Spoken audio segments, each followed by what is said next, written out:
Hey art friends, welcome to today's how-to. Today we'll be learning how to draw Brud from Incredibox Sprunki. So first we're going to get started with the hat up above, and we're going to start by drawing in a curved line that comes down on a diagonal towards the right.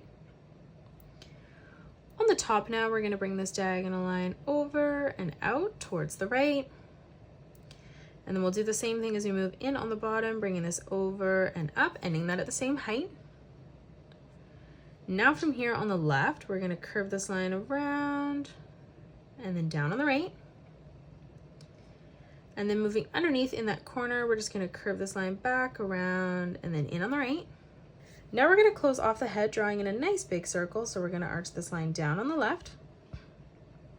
We'll do the same thing on the right, bringing that down, ending that at roughly the same height. And then now from here, we're just going to close this off on the bottom with a nice big arch line, creating our circle.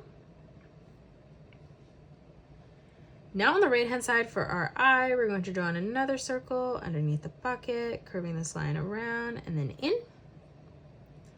And then moving across on the left hand side, we're going to draw in another circle for our left eye.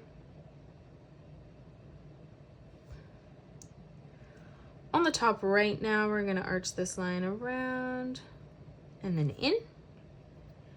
And then we'll do the same thing on the left, curving this line around and then in on the bottom. Now for the strap on the top, we're going to curve this line all the way around and then out on the right.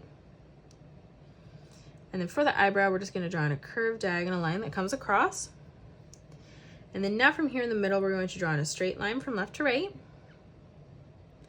For the body, we're going to draw in a diagonal line that comes out on the left. And then we'll do the same thing as we move over and across on the right. And now let's close off the body on the bottom with a straight line. And that is it. That's how you draw Brud from Incredibox Sprunki. You can pause the video and color it the way that I have done, or you can change your colors up if you'd like. If you enjoyed today's video, please hit that thumbs up button and subscribe to the channel, and also drop a comment below suggesting any more characters that you'd love to learn to draw next. Thanks so much for joining me on today's tutorial, and I will see you all on the next one.